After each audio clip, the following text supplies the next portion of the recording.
Major funding for these broadcasts is made possible by grants from Chase Commercial Term Lending and New York Community Bank, M&T Bank, Perfect Building Maintenance, Capital One Bank, the Wichthoff Group, Greenberg Traurig. Additional funding is provided by grants from AKA Hotels, Corman Communities, Aerial Property Advisors, AVR Realty Company, Bank of America Merrill Lynch, Bank Leumi USA, Briarwood Organization, CBRE, Colliers International NYC, CPEX Real Estate Services, Cushman & Wakefield, Customers Bank, DDG, Dime Savings Bank of Williamsburg, Douglaston Development Levine Builders, Fisher Brothers, First Nationwide Title Agency, Flushing Bank, Foley & Lardner, Friedman LLP, Gemini Real Estate Advisors, HAP Investment Developers, Herrick Feinstein, Investors Bank, James D. Kuhn Real Estate Institute at Syracuse University, James Orphanides, Chairman USRealty.com, John Katsimatides, Red Apple Group, Kilroy Architectural Windows, New York's Window Company, Madison Realty Capital, Massey-Knackle Realty Services, Matone Group, Mercantile Commerce Bank, Meridian Capital Group, Newmark Grubb Knight Frank, New Banks, MHP Real Estate Services, People's United Bank, SJP Properties, Sterling National Bank, Sterling & Sterling, Stonehenge Partners, TD Bank, Terra CRG, The Continuum Company, CUNY TV Foundation, The Moynihan Group, Urban American, and These Friends.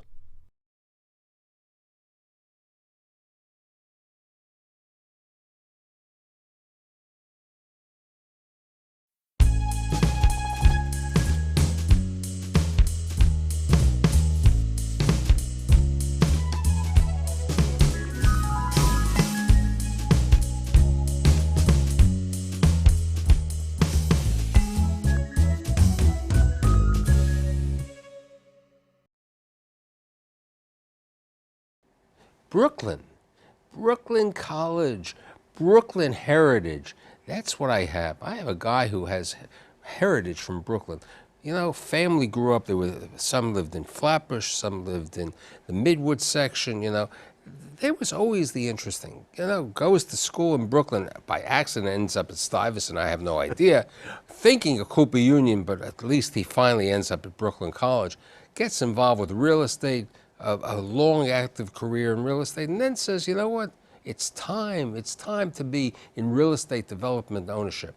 I have the chairman of the Brooklyn College Foundation and a really wonderful guy, Ed Cohen, a partner at Matrix Capital Partners. Thank you for being here. Excuse me, Prism Capital Partners. I apologize. Okay, so let's go to the beginning. Where did the grandparents or the great-grandparents, how they arrive originally in New York? I know they may have not arrived in Brooklyn, no, but they arrived in Manhattan. Where'd they come from? Well, both on my mother's side and my father's side, they came from Poland, Russia, because the borders kept changing in the early 1900s. Because of many of the people who came didn't want to go into the Polish army for like 25 years. Well, the Polish army, or be victims of the pogroms that were going on throughout Russia and Poland during that period of time. So they came here in the early 1900s, settled, some of them in Manhattan, some of them in Brooklyn. So let's go to your father's side. Right. Where'd they settle? My father's side, most of them settled in Brooklyn, but my father, being more independent than his siblings, settled in Manhattan. Your father was born here, or? No. He came over here in the early 1900s, early part of the 1900s, 1907, 1908.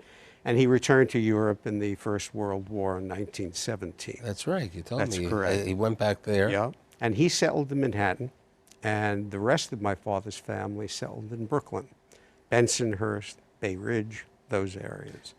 That's where. And mom's? And mother's side of the family settled in the Brooklyn area, throughout the Flatbush area, as a matter of fact. So now, how did your mother meet your dad? You know, we have sometimes the Dubrow story or the Garfields. I mean, how'd they meet? You know, it comes down, it's like in the DNA heritage. One of my mother's sisters worked in one of my father's stores on 14th Street in Manhattan. Now, how old was your mother when she met this entrepreneur? She was, well, only about 6 years younger than my dad.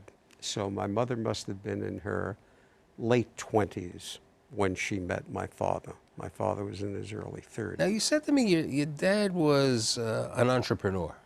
They were originally in the millinery business. They were Correct. probably, if you really want to go back to the heritage, you probably even had a push cart or something that could have Well, I been don't that. think he had, but he probably noticed He a lot noticed of them. somebody from the push cart. Right. And so, 14th Street, Union Square, That's all of correct. this. How do you end up originally in a millinery store, you said? That's correct. He had a couple of millinery stores, and then he opened a couple of dress If somebody shops. asked me what a millinery store would be, it's like the Ladies' internet hats. question. Ladies' hats. Okay, so Ladies' hats. when did it progress to Racy?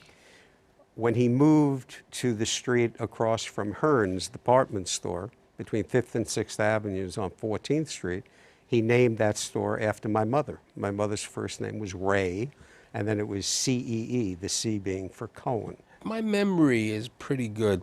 You were born in a hospital in Harlem, right? That's correct, Sydenham Hospital, A which pri- no longer right, exists. and were your parents living in Manhattan at this Yes, they time? were. They were in Manhattan, 2nd Avenue and East 12th Street. and then they moved to near Avenue M.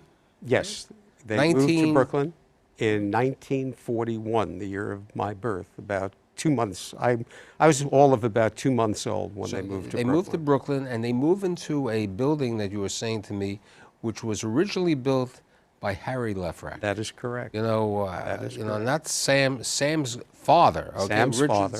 That So is- they move, which really has interesting because of career Yep. path that goes over there, and they move into this apartment house, and it's you and your older brother. My older brother, Jerry. Your older brother Jerry, who's about what, 8 years older?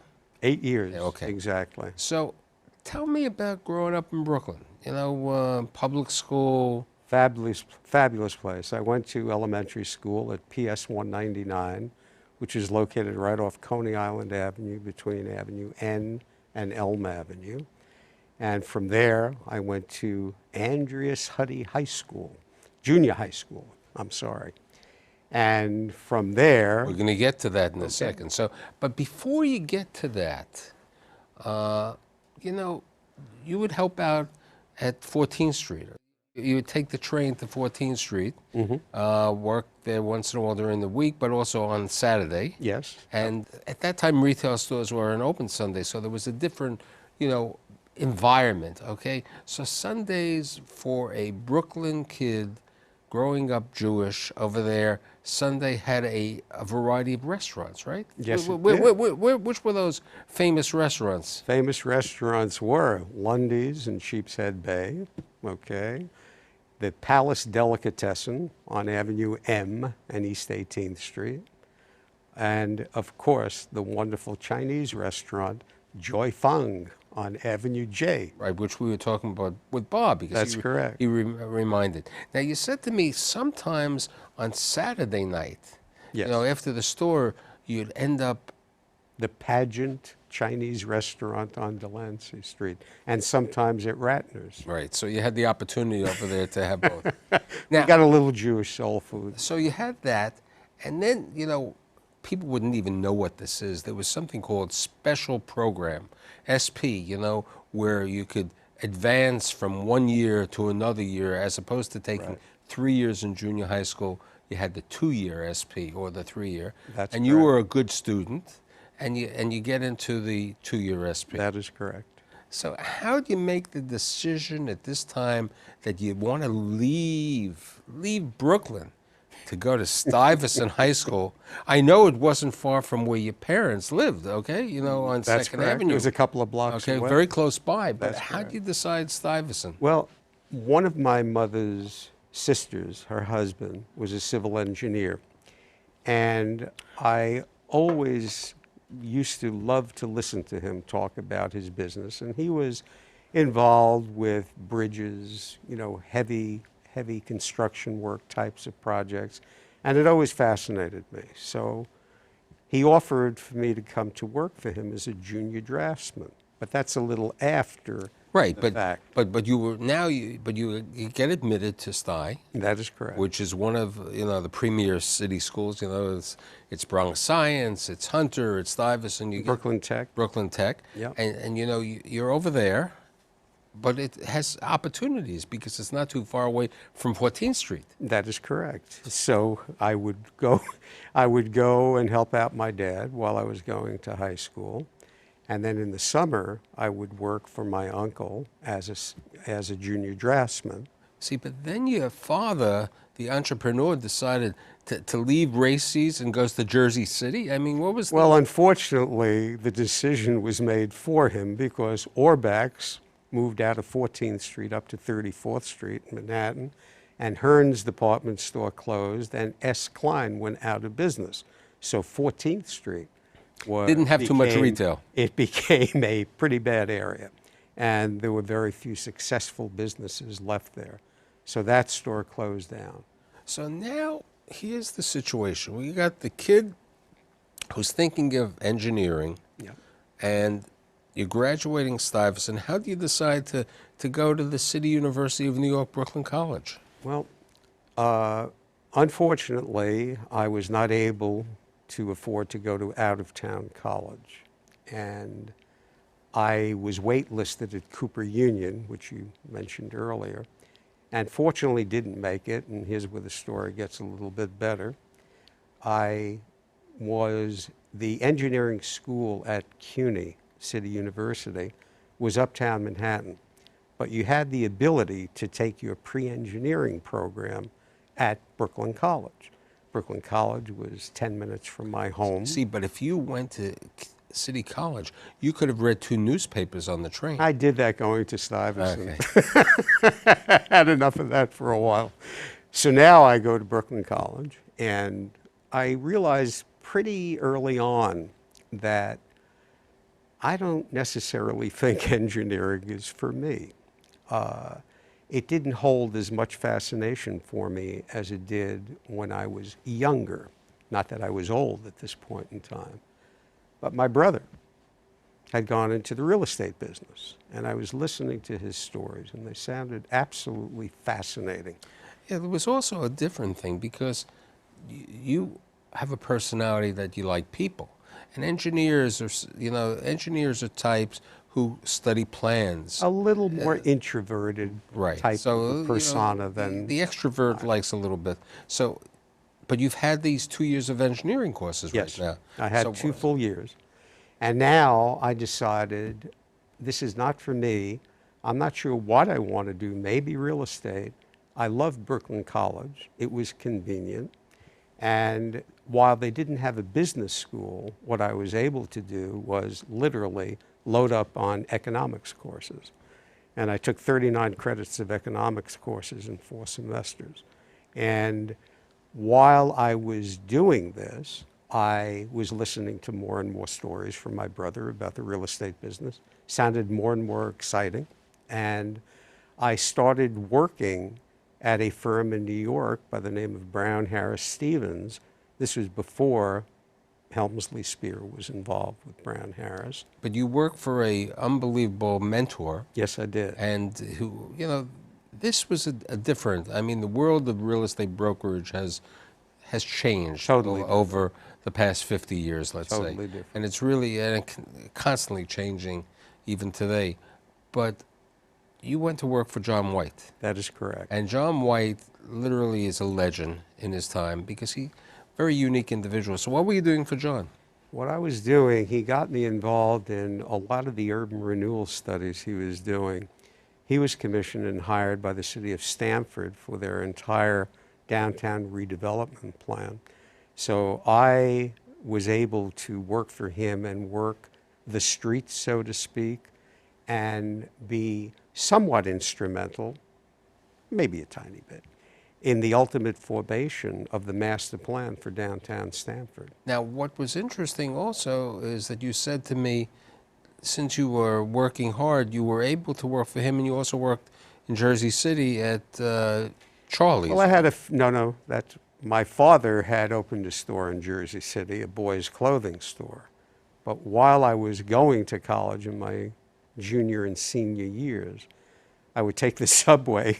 Now I take the subway again from Brooklyn into New York, work at Brown Harris Stevens in the afternoon, take the subway back to Brooklyn, and work for my Uncle Charlie on Kings Highway. Okay, so it was Uncle Charlie on Kings Highway, who was also in the clothing business. That is correct. Charlie's, which was the men's shop. One thing my father did instill in me, and the direction some people would say, well, why didn't you go into the retail business? My father said to me, don't go into the retail business. He said, I learned hard enough. Okay, even though we could eat out on Saturday night. Yeah. So now it's time to graduate. Yep. You're working at Brown Harris Stevens, but as opposed to go to Brown Harris Stevens, there's an opportunity. You tell the story. Here's what happened. John White wanted me to come to work for him full time, but I really had caught the desire to go into the brokerage business. So I started working on a project that was being built in Queens. Wait a second. You know, that was called geographically undesirable. Queens, we never went over there. You know, it was not a section. I know. Well, look.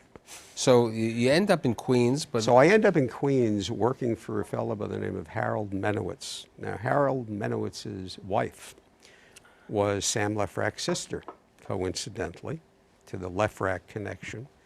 And I worked as the in-house leasing agent for Harold Menowitz on this office building he was building in Queens.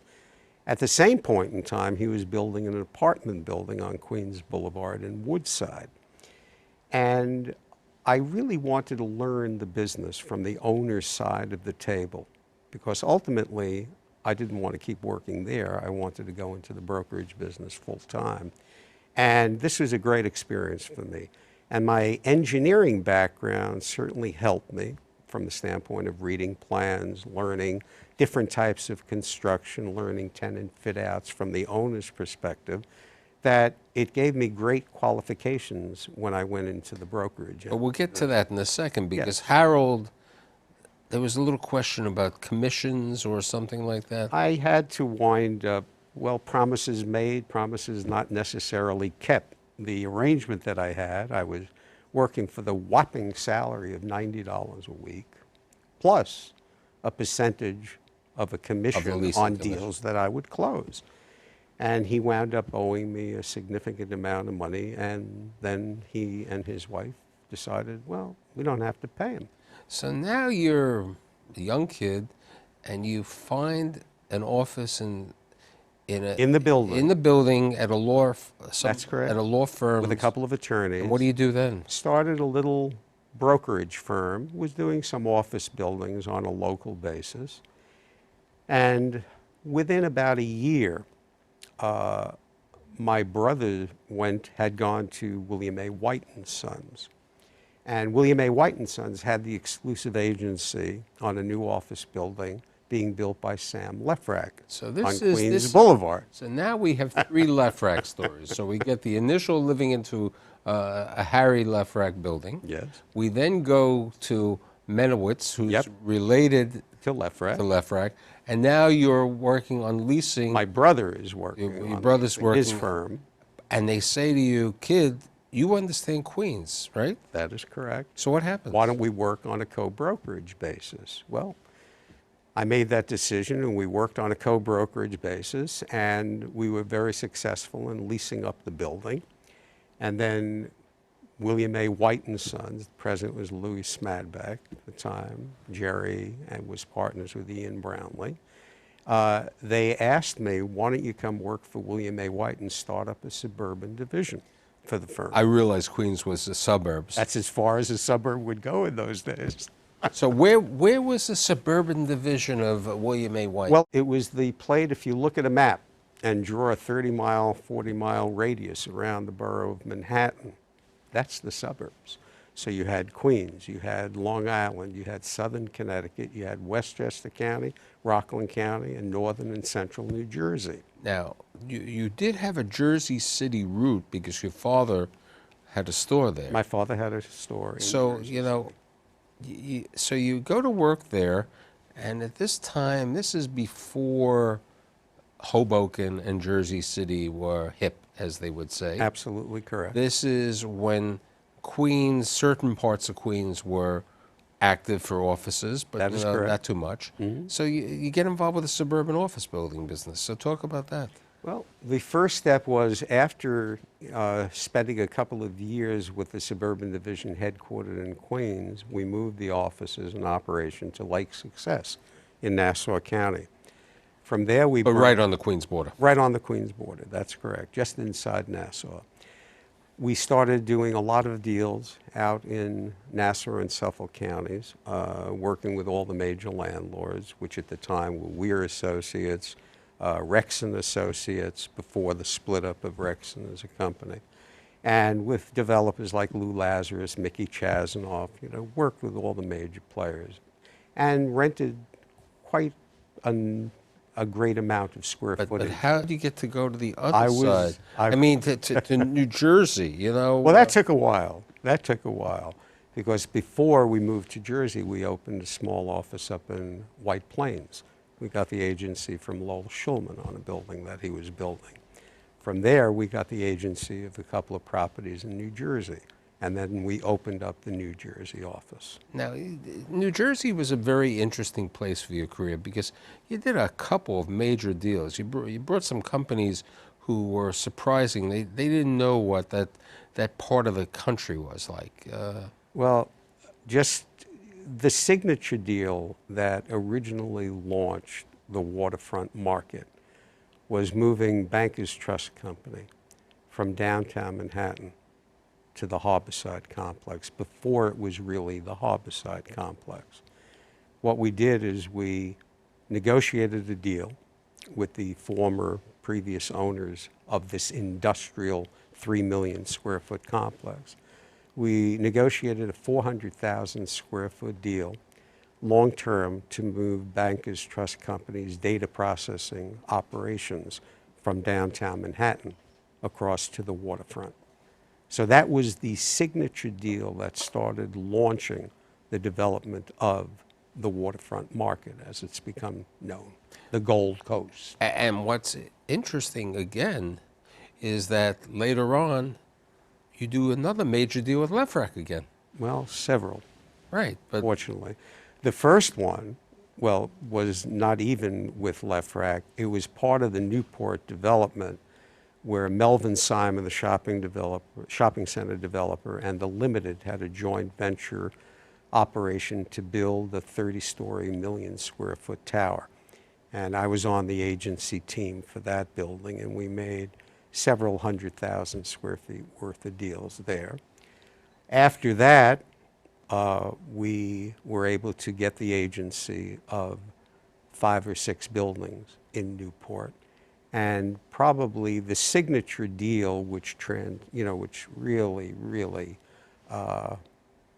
knocked it out of the park, was the deal where we brought Payne Weber over from Weehawken, first to take about 120,000 square feet, then to take another 150,000 square feet, and then ultimately leasing them the entire Newport 7 building of 1 million square feet. so what happens in 2001? You decide that you've been a broker your entire life.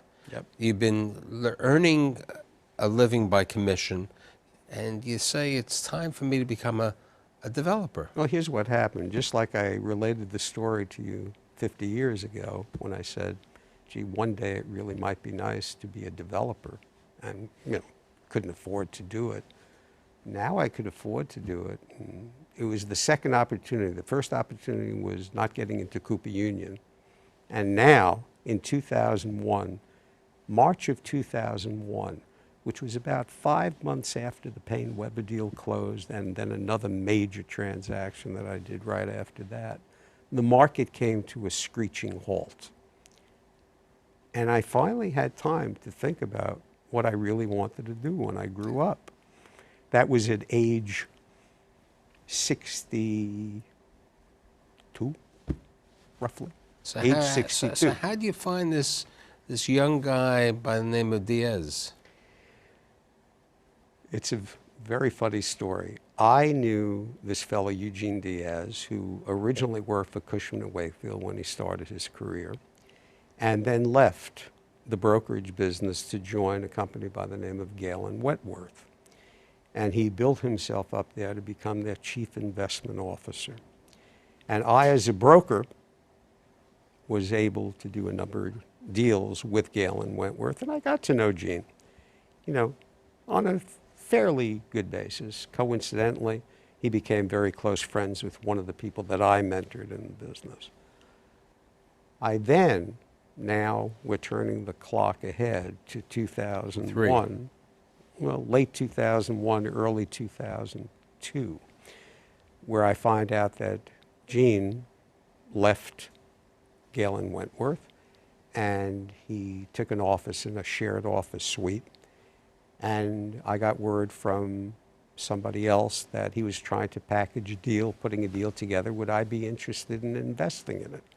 So Gene and I, over a period of about 6 or 9 months, after talking extensively, one day decided to join forces because I was not busy in the brokerage business. I knew I wanted to exit the brokerage business. Fortunately, financially, I was able to exit it.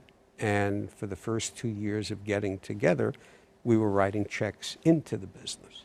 So it was just the two of us. Right. And you and Gene have built a really nice business, a combination of office, industrial, apartments, and everything. Yes. But I got to talk a little bit about family. So tell me about, you have 2 children? I have 2 daughters. And their names? Tammy and Allison. Okay, and they're married to? They're both married.